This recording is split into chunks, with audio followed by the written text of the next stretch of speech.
it reached a point where I was picking my daughter up from a camp and got in a car accident. I had been drinking. It was a DUI. I flipped my vehicle with her in the passenger seat, and we walked away without a scratch. And was sober for 3 months, 4 months after that, and that still was not enough to wake me up. Welcome back to another episode of the Sober Motivation Podcast. Today we've got Josh with us. Josh, how are you? I'm great. Thanks for having me. Yeah, so glad we were able to connect and you be interested in sharing your story here on the podcast. Yeah, it's a great platform, and part of my journey is just talking more about it, and hopefully it impacts some people, and maybe changes some courses. Yeah, 100%. So what was it like for you growing up? Yeah, so I had the nuclear family, sibling, pets. My parents are still married. They were they did the best they could with what they had, to be honest with you. It was a pretty rough upbringing. I was molested when I was young, 3 through about 8 or 9.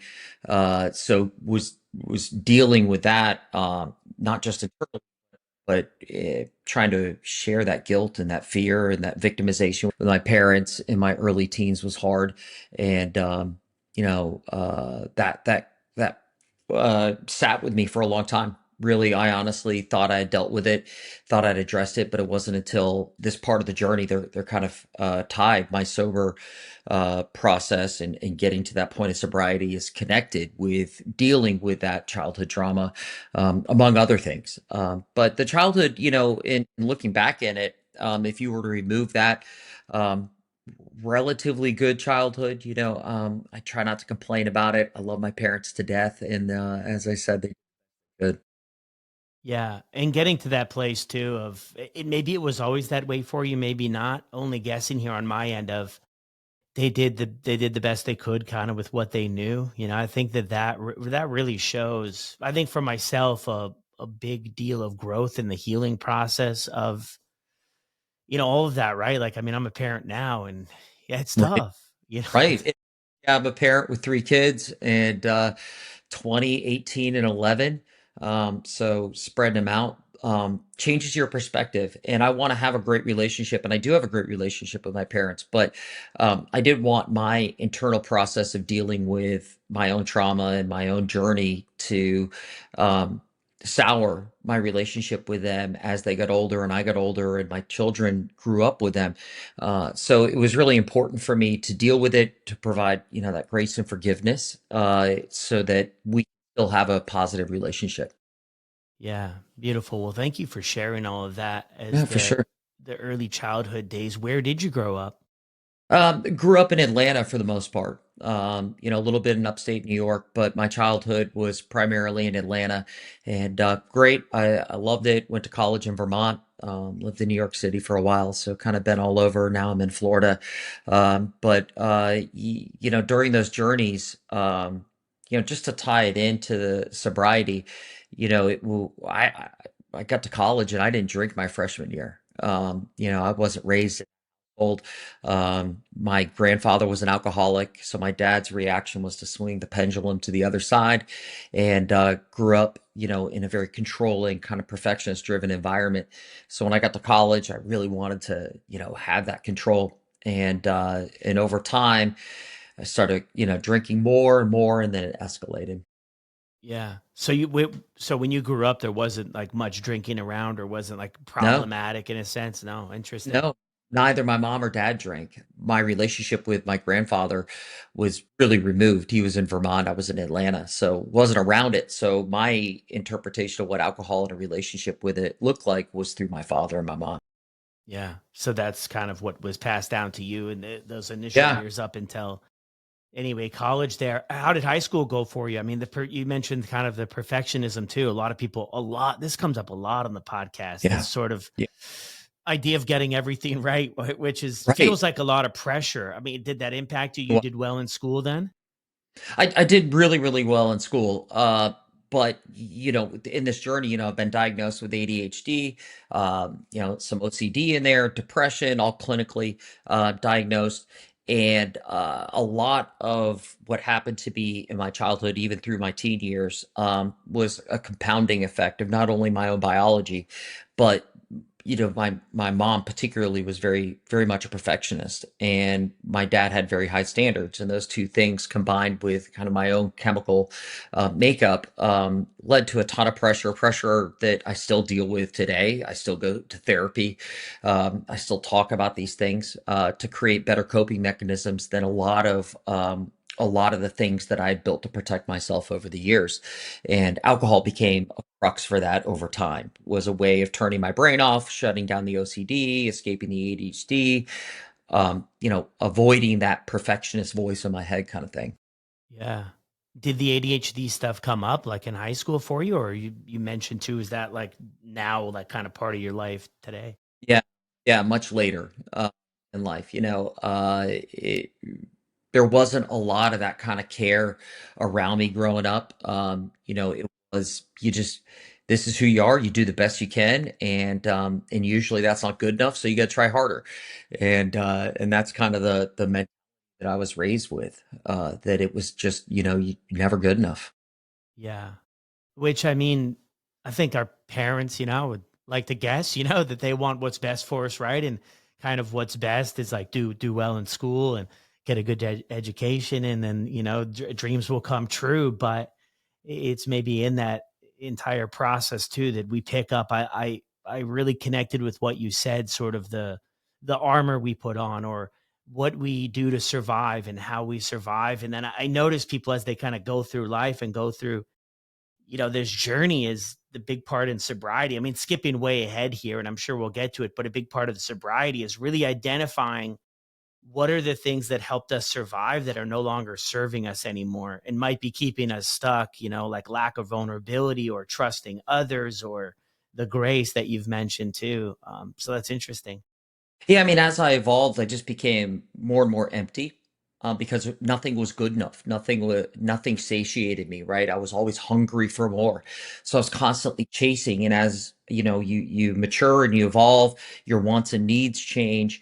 It became career, it became money, it became things. And as I acquired all of this, none of it really satisfied me, and drinking was there as kind of my only companion that I could find solace in. And it never those two things didn't mix well, to be honest with you. Yeah. Of not feeling worthy enough, or never feeling like you got there, and then drinking comes in. I mean, how does that kind of start too, right? Because you have all this history you shared with us, right, in the family, and then your experience growing up, and then not drinking your freshman year. I mean, how does alcohol come into your life, and you kind of switch Yeah. on sort of how you maybe felt or viewed things? Yeah, it was a slippery slope. It started as one or two, and then over time, even without acknowledging it to myself, only in hindsight can I recognize this. I was self-diagnosing, and I was drinking to kind of quell the demons and escape, and it just became more and more, and everything became escalated. So the more I chased and the less things were rewarding me and giving me those dopamine hits, the more I drank, and that led me on a path. Up until about 2 years ago, where the 3 or 4 years prior to that, my life was really falling apart. I was having to drink to be functional.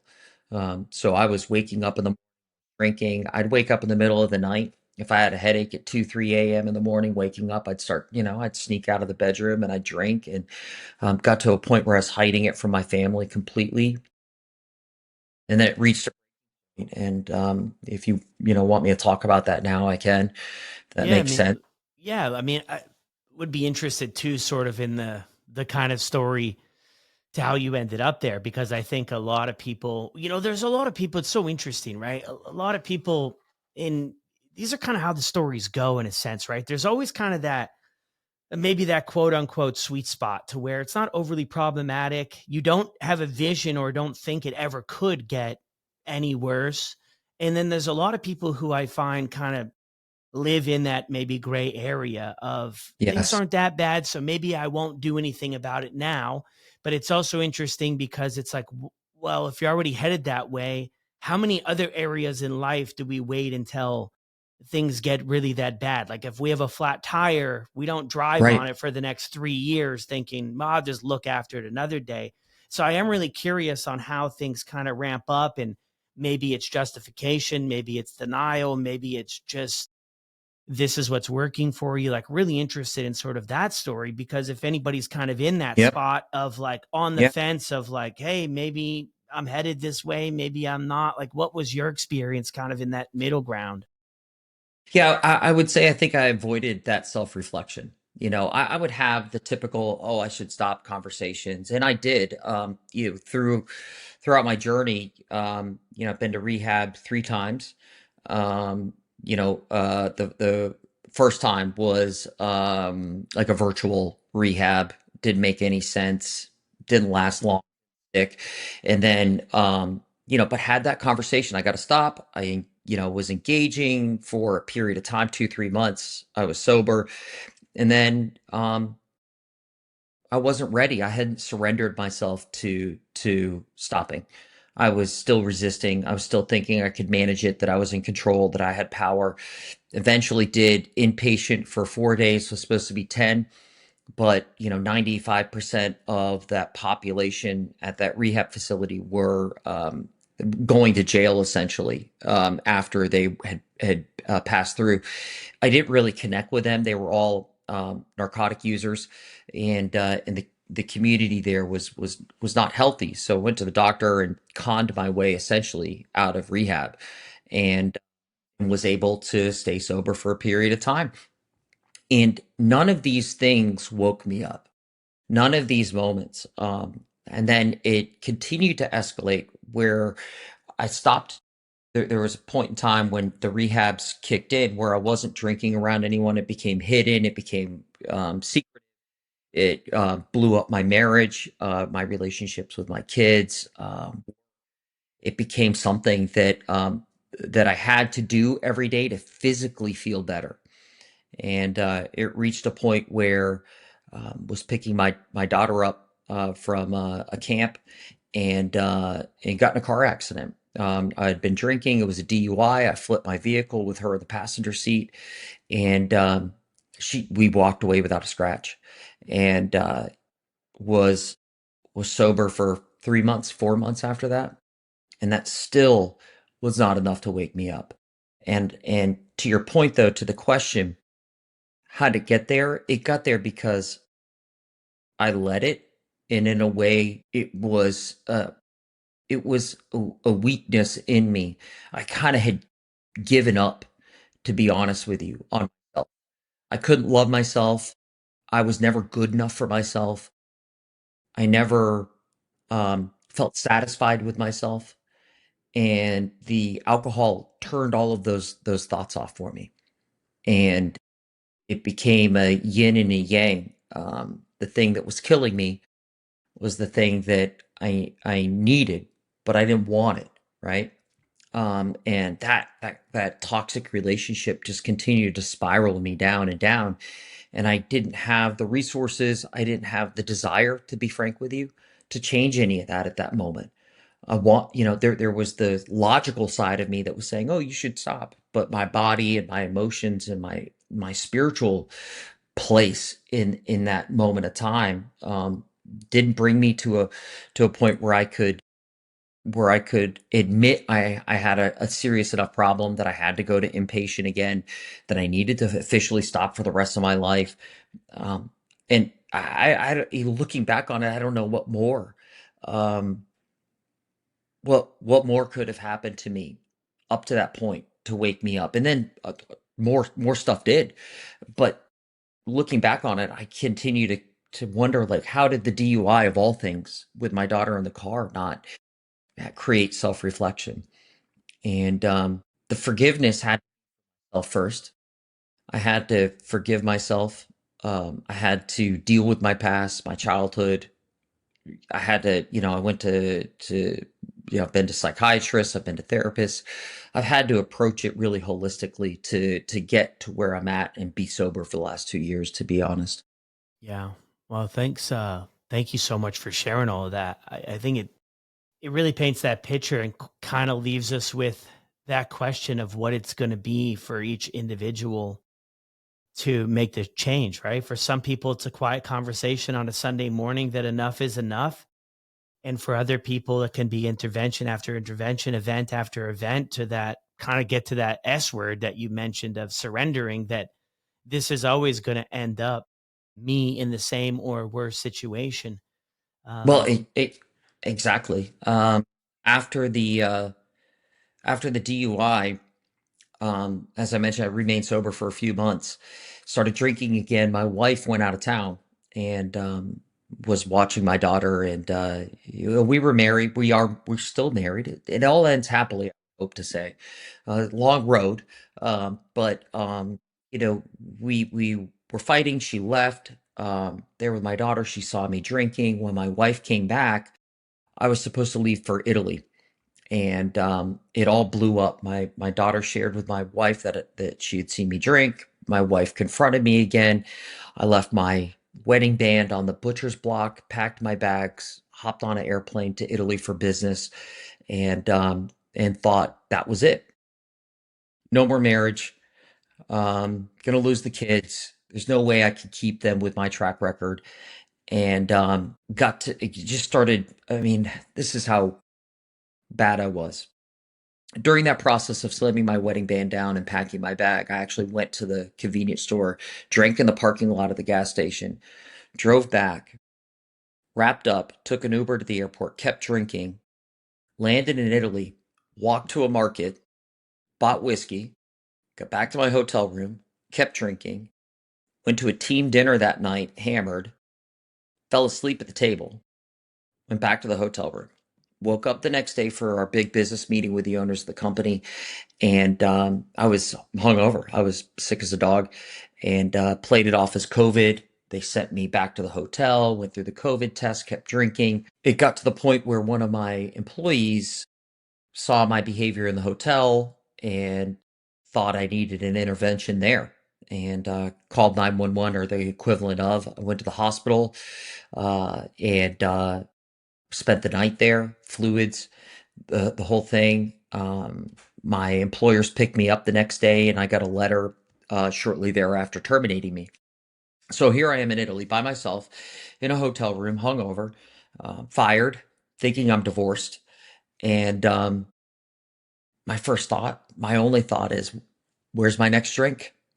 And it dawned on me that I'd brought over 2 bottles of whiskey with me as gifts, and I'd completely forgotten about them in my luggage because I was drunk when I packed it.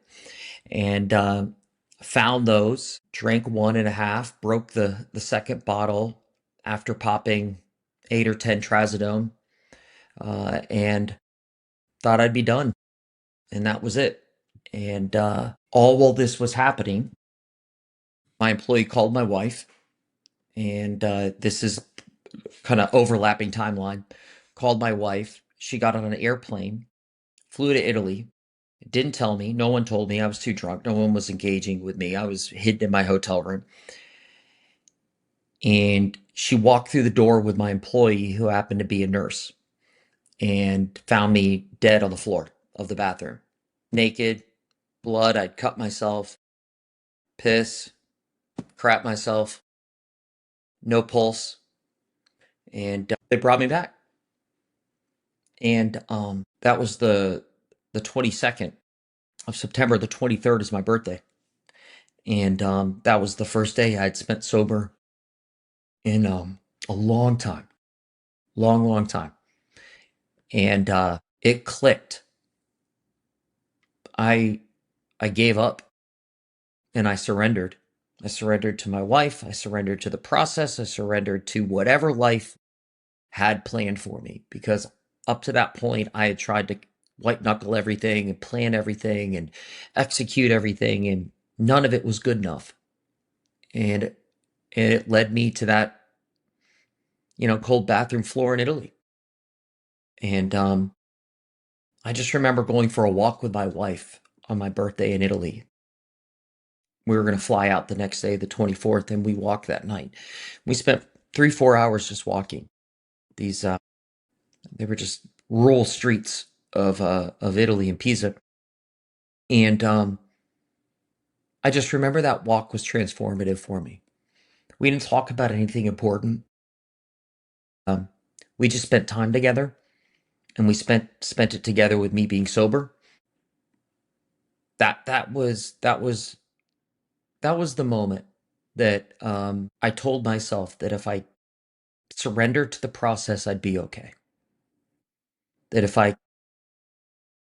I just stopped trying to control everything and let things enter my life as they do, and just roll with the punches, that I was going to be okay. And I came back, spent 30 days in an inpatient program. It's the longest I'd spent. And met a group of guys, seven of us, and we still stay in touch. That was 2 years ago. I formed a group. We talked every Sunday for about a year. We're all parts of the world we're from, and that was part of the journey too. That community, that brotherhood. Um, but it was just putting everything down and level setting, and starting from scratch. To be honest with you, without expectations. So much of my life had expectations applied to it. Everything in my life had an expectation. How I was raised, how I performed, everything was immeasurable. And I stopped measuring, and it gave me the space and the freedom to be able to start dealing with all of these things in a more mature fashion. Wow, Josh. Thanks for sharing that, man. How do you feel right now, sharing that of how things were and what you've been through, like right now? That's a great question. Really good question. I feel very happy. I feel very happy that you to be direct, that I just am on your show to be able to talk about it. Um, I I try to talk to people about it. And sometimes those conversations are great, and sometimes they're not, because they touch too close to what that person's going through, and maybe they're not ready to receive it. But I find part of my process is being able to talk about it. So this is therapeutic in a way. Um, but it also makes me happy, because as bad and as negative as all of what I shared sounds, it's really my wife's love, my love, my kids' love, my parents' love, that it's love that has really dug me out of this. And so when I share the story, I feel that. I feel that love that got me here. I feel that support and that warmth that is given me the opportunity to be here right now. Wow, that's beautiful, man. Love. Interesting in that in your story there too. I mean, a lot of things to unpack there. But one thing I picked up on is you sharing that moment, that walk with your wife about it wasn't necessarily any groundbreaking conversation that you had, but it was maybe the time together and you sharing that moment, not exactly in your words, but things kind of made sense. Like the stars kind of aligned maybe in that moment. What is your thought on, because I often think about my story of like I think we all have that moment to where we make this shift, right? We see clearly, whether it's a spiritual experience or whatever it is. It's like, okay, I see this for what it is in this moment now.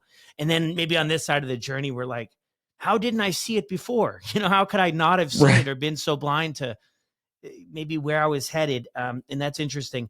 Do you think there's any relevance to every intervention, the time you went to the outpatient, the time you stuck around for 3 days? Do you feel like those were sort of building blocks to maybe prepare you not for, you didn't know what was coming, but maybe everything played a little role even at the time it didn't feel like it did? Or do you feel like it was just really heavy at the end there? I think there is an accumulative effect. Um, but I was in such a bad way that I would never accept internally. I would never accept that these could benefit me. I was going to inpatient and outpatient for other people. I wasn't going for myself. I was going to check a box So I always felt like that it was a game to be played, not necessarily something to take seriously and really grow from. Yeah. And I think that's a relatable story for so many people as the earlier interventions of maybe it's to keep the marriage together or the kids or keep a job or all of that type of stuff, right? I think that like most people I think start there because people They around do. us recognize it, before we Yeah. do, Yeah. right? Absolutely. Yeah. They're seeing it all happen in real time and the pain that it causes because it's not in their control. And their nature, I don't care who they are, is to try and help and try and provide some organization to it. And you can't. It's got to be a personal decision. And it was that last 30 days that I did for myself. And but I had nothing at that point. I didn't have a job. I thought I was still, going to get a divorce. Didn't think I was going to see my kids. There was nobody there for me outside of myself, and so I had to do it for me. And so in a way, it was very freeing to be at that place because again, it gave me the room to do what I needed to do to heal myself. Yeah. Yeah. What when you like after your wife came too, I mean, that is such a story, right? To where how things had ended and then you go to Italy and then the employee makes the contact and they show up. I mean, the timing, Had it been, seems right. yeah, I mean, had it been minutes later, we wouldn't be on the podcast together.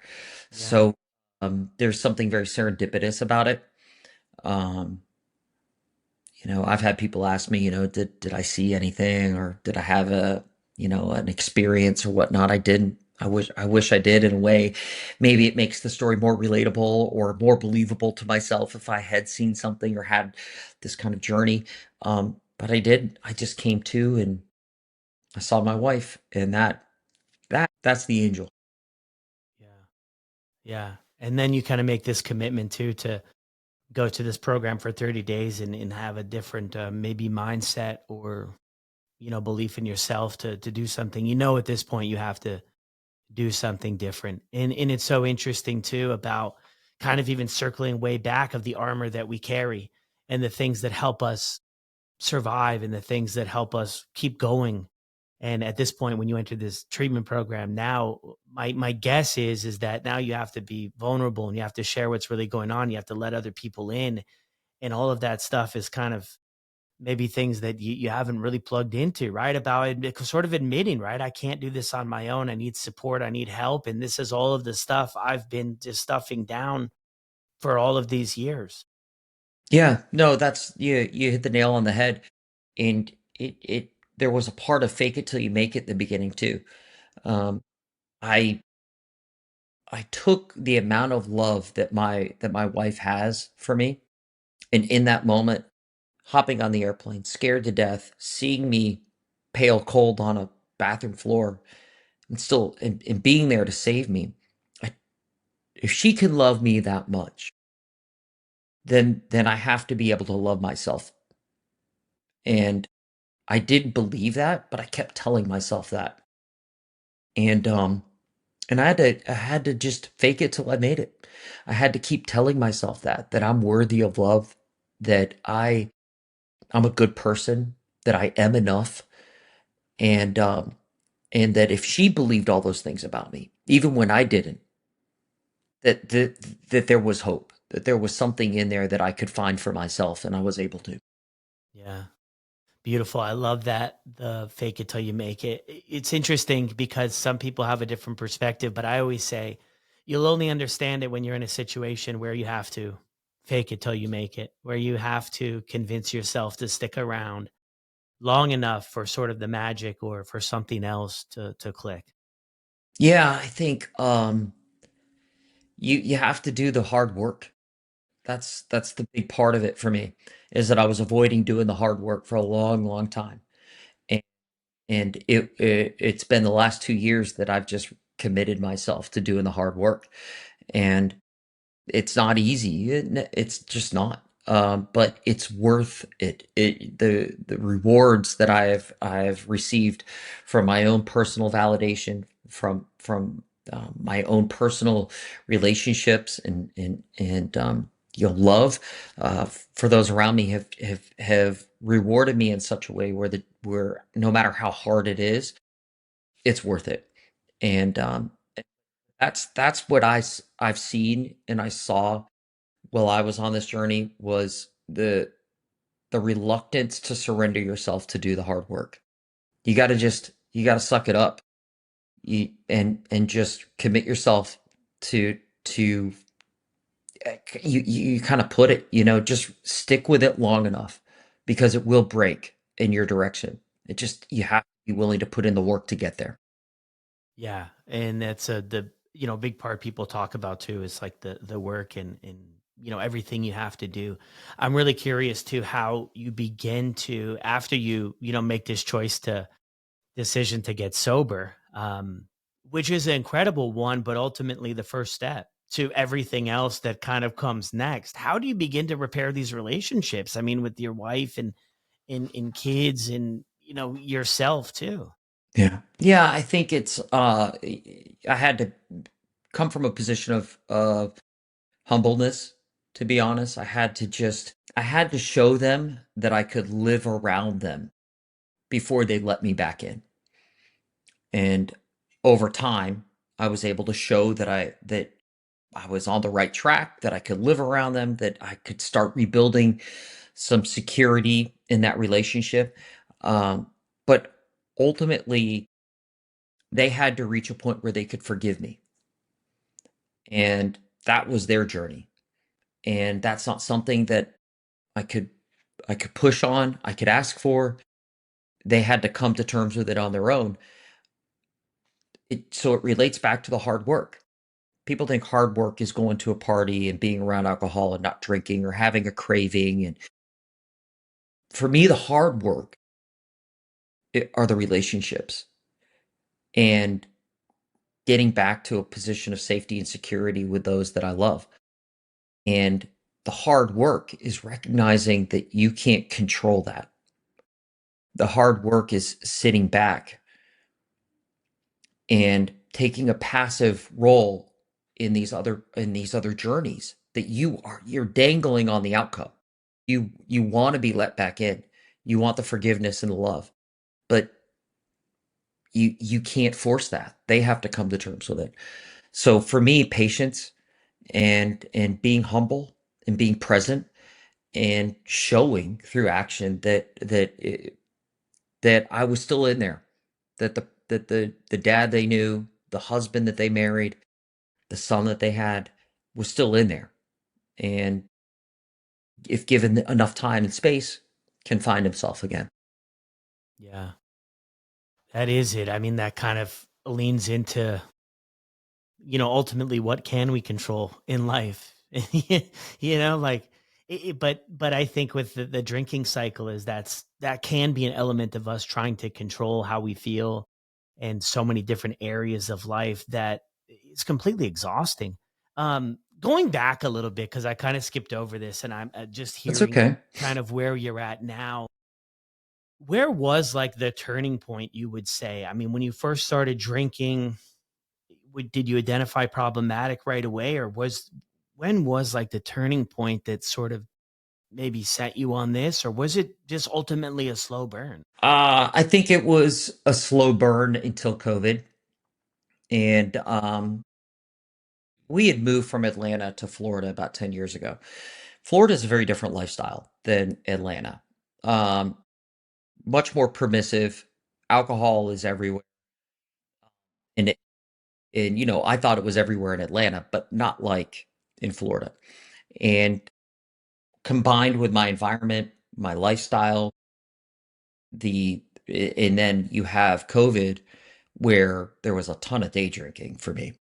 And then once I started day drinking, then it became earlier and earlier, later and later, all day. And it became something I had to have to function. And so there wasn't like a big moment. But I would say that COVID absolutely accelerated things. Yeah, yeah. Thanks for sharing that too. That is a common thing for COVID. A lot of people share on the podcast too, right? I mean, the lack of supervision. You have to go into work. Nobody's smelling it. a lot more free time, less community, less connection. And some people, I think, kind of, I don't know. I think it could go kind of two ways. If people are like, hey, it sped things up and I kind of got to sobriety maybe sooner than I would have, or it sped things up and it was quite disastrous and it was difficult. You had shared another thing too, I picked up on earlier with reaching that level of acceptance, right? Of like, this is my life. And I've just kind of come to that acceptance of that. This is how it is. Right. And I pick up on that from a lot of people who struggle of like, there's kind of three stages, right? Where you kind of pick up on you have a problem and then you kind of slide into maybe that, this is how it is, this is how it's always going to be. And now I just have to do my best sort of in this space, which I think is, a very tough spot to be in. And as you go, and that's why I mentioned to a lot of people too, if, maybe they're earlier in their story, right? And they're drinking and it's a little bit problematic and they have some things that are happening that are not good, some consequences. I think the longer we keep drinking around, and it's not going to be the case for everybody, but we open ourselves up to one thing happening, right? For you, it was COVID. For a lot of people, it was COVID. I don't know what the future is going to hold for you, for me, for anybody. I don't have a crystal ball, but I think the longer we keep drinking around, and it's sort of checking this box for us of escape from life, all it really takes is one event that's traumatic or one event that we're not prepared for, and things can just change like the snap of a fingers, right? We lean in more. We lean in more because that's what's working for us. That's always mentioned to people, like, no matter where you're at on the spectrum, it could change on a dime. Nobody wakes up one day that I know of and says, okay, I really want to be dependent on alcohol and really want to go through withdrawals if I don't have it. Like, I've never heard anybody share that before. Right. No, no. And I think you're spot on that it's a fine line, in my opinion, between social drinking and like I watch my wife. My wife still drinks and she's fine. Turns it on and off, has a day, goes days, doesn't matter. Um, I think for those that find it to be a pattern and you're starting every day or every other day and it becomes an escalation, I agree with you. I think it opens a door. And it's not that you might walk through that door, it's that something else is going to walk through the other side of the door. And that's the unpredictability of alcohol, is that you don't know. And to your point, I've said this about alcohol, that I feel lucky to a degree that it was alcohol because there's a lot of off ramps with drinking. Um, Most go, I think, unheeded, but there's a lot of off ramps in hindsight. Other addictions end going 100 miles per hour against a brick wall, and you don't have those chances to step off. So if I were talking to somebody that's early in the process or may have some warning signs, I think it's important to recognize that early because by the nature of what the addiction is, you have the grace of getting off that track sooner than something far more dangerous and deadlier, more immediate, I should say. Yeah. Yeah. That the way you just framed that up about the door, that was incredible. About something else, just life happening, right? Because, weird stuff and it happens all the time, every day in people's lives, right? And I think every time we reach for a drink, if we're in that place and in even with your wife there too, like that is a reality for people. I mean, we Yeah, can't sit here yeah, and say that everybody who's drinking, would should quit drinking type deal. But I think the more that you see those warning signs and kind of those red flags, and the way I look at it too is in my life anyway, the way it picked up speed is the more things came into my life, the more I leaned into drinking, the less I leaned into things that were healthier, right? So we're yes, celebrating wins at the job, we're connecting with other people. It was down days or tough days or boring days. And then I didn't push myself to do other things that could have been more, productive, that could have helped me out with my confidence and self-esteem and sense of belonging and all of the insecurities that, I had growing up. And then it was just like alcohol. And then most people's story, a lot of people's story ends up sort of in the isolation phase, right? You end up yep, isolating and then family members or somebody is mentioning, hey, this is a problem, then things can really go downhill, because then it's the hiding phase, and then I think the guilt, the shame piles on, and it's um it's really fascinating kind of how it plays out, as opposed to when we start, there's no idea of how this is going to Yeah, go. I think it's insidious, right? It starts socially, and Mhm. then your body finds that it's medication. It's not healthy medication, but it does its job until it doesn't, right? And I think a lot of people, at least I identify with your journey, the brief moment you shared here, that you really are, you always have that choice. And I was in the same boat. I've worked from remotely for a long time pre-COVID, and my drinking got progressively worse, but it would oscillate in that journey, and it always peaked when I was bored. And I look back on that and I say, why wasn't I more productive? Why wasn't I making healthier choices? I could have been doing anything else, but sitting there isolated, drinking, feeling ashamed of myself. Uh, but that's where the forgiveness comes in, right? You have to forgive that person, because you're not that person anymore, and you can't hold on to that. Yeah. Let's move into that a little bit here too, kind of back to present day, or in the last 2 years. How did you work on that? Because that seems to be a big theme to your story, and something that you've really focused on. Yeah, a combination of things. I, found the right therapist. I think it's not good enough to say you go to therapy. You got to find the right person. And I have been very lucky, but also I did a lot of vetting. I found the right person, and that has helped a lot. Went to see a psychiatrist, got on meds for a while, to give myself runway. I had to be able to calm my brain down to be able to work on these things. Um, and I have done a lot of just fundamental things, changed my diet, exercise. Um, but to be honest, the work that I've done in therapy is the most important work. But I also, it's funny because I'm in the medical world, been in and around big pharma for a long time. I have strong opinions about it.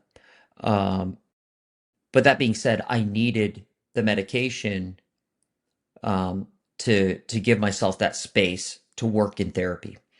And I'm now off meds, and feel amazing.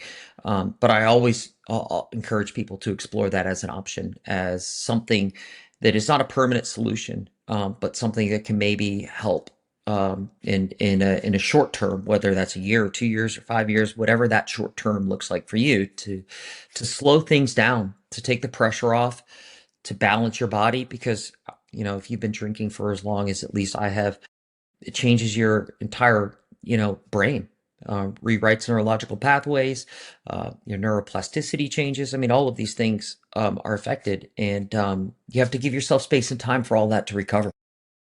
Yeah.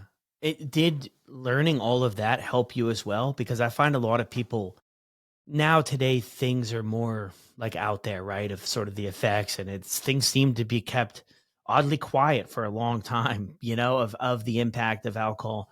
And then I feel like people are really feeling empowered by understanding too about how things changed and why things are happening, and that it is going to take time to heal up. I mean, 6 months to a year like might just be the beginning. I mean, there's different things that suggest different, and it's going to depend on each person. But did you find knowing sort of that information helpful? Yeah, I think the more I explored the biological effects of alcohol and the aftermath, the more aware I became of my own impulses and decisions and choices. Um, if you know that you want something, you can expect the dopamine hit. And when you feel good, if you know the chemistry that goes into that, it makes it easier to have, I think, that meta conversation, that metacognition of yourself in the moment, to say, look, I'm here right now. I'm being tempted. I know what my body's doing, and I have a choice. Do I indulge that dopamine hit and make a really bad decision? Or do I recognize what my body's doing and have a conversation with myself and make a healthier choice? And so for me, particularly, that logical approach of understanding my body's mechanics and its physical interaction with alcohol allowed me to understand why I was doing some of the things I was doing. Yeah. Yeah, beautiful. Yeah, I think a lot of people, relate to that too about how things do change and how you just got to maybe, slow down, ask some questions about things and realize that it's going to take some time, right? I mean, I think initially a lot of people are like, drinking's my problem, right? Because it's causing all of these issues in my life. So it's like, if I quit drinking, and at my last guest too, he hinted towards this, right? As long as I just quit drinking, everything is gonna iron itself out. And I think what that really does is it brings a lot of things to the surface with time of everything that we've kind of maybe been avoiding. It could go all the way back to childhood, and for everybody that could be different. And a lot of these things come to the surface. So I love that you've really made the point there of getting the support you needed, possibly some guidance as well in therapy, and Yep. really leaning Yep. into that resource. And I think the journey starts when you stop. That things don't get easier. For me, that hard work started when I stopped drinking. That's when I had to confront myself. That's when I had to confront my past. I couldn't hide from it. I couldn't escape it anymore.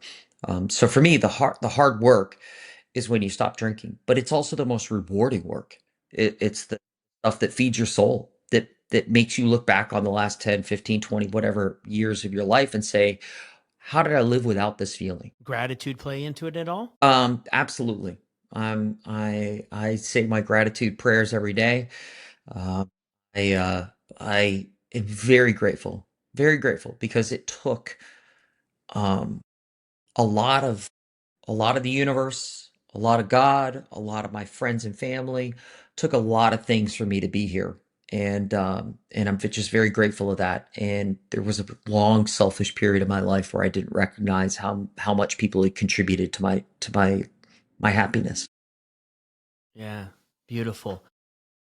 Any big takeaways to share with the audience as we head towards wrapping up with these last 2 years for you, or for anybody who feels like they're stuck anywhere in their journey, or anybody who's on this journey?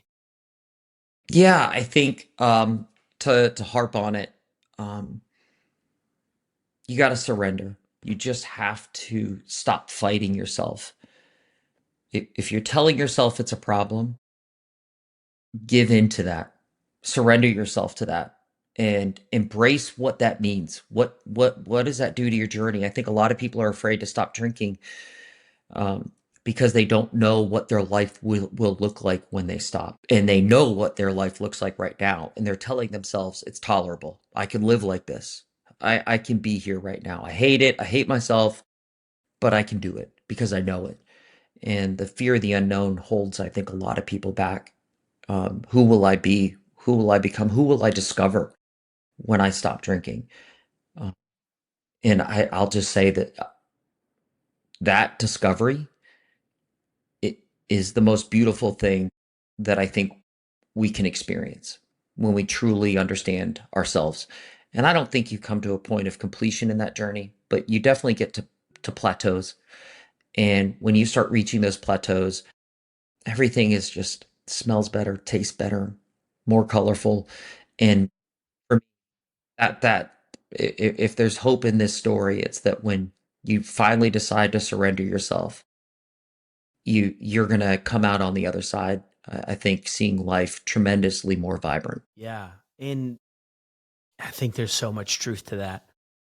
Even if the what we know is really destroying us, it's what we know, it's what we oddly enough comfortable with, maybe, in a sense, as opposed to the unknown is extremely scary. And you kind of listed off a few things there too, of like maybe what we might be afraid of. And something I hear a lot and I can relate to is, what are others going to think too? What are others going to think when I share with them, if I do share with them that I had a problem with drinking? I mean, what picture are they going to paint in their head, and how are they going to be? But I think I feel decently comfortable saying that all of our biggest fears that we have never really come true. Yeah. No, none of the fears that I had um, amounted to anything in comparison to what I had been through. And so when you're climbing down in the mountain and you look back, it's only when you're looking back do you realize like how far you scaled. And so to flip that, I was in a valley and I didn't realize how far in that valley I was until I climbed out and looked back down and you realize the hole that you were in. I one thing I want to say, and I to hit it again too, is love. You got to love yourself. And when you learn to love yourself, you can love other people and you start making decisions that are of care for yourself. You stop drinking, start eating better, start exercising, sleeping, and just do these fundamental things that show love for yourself. They set you, I think, on the right path. Yeah. I think that's scary for a lot of us getting into this. If I reflect back, but it is interesting too, because you look at, I think if you asked a lot of people, they might say, they love themselves. But I think if you really dig deeper to it, I mean, do we put a toxic substance in our body time and time again if we love ourselves? Like, I think that's a disconnect too. But loving ourselves is definitely, part of the journey we go on too, about, coming home to who we are, and reconnecting with ourselves. And yeah, such a powerful story, Josh. Thank you so much for sharing this with us. Absolutely. I really appreciate the time and hopefully, somebody heard it. Yeah. Yeah. Any last thoughts? No, I just want to thank you. You're really providing a platform for people, and I find uh, you're doing really great work. Just want to thank you. Yeah. Thank you so much, Josh. You too. Well, I appreciate it. So great show.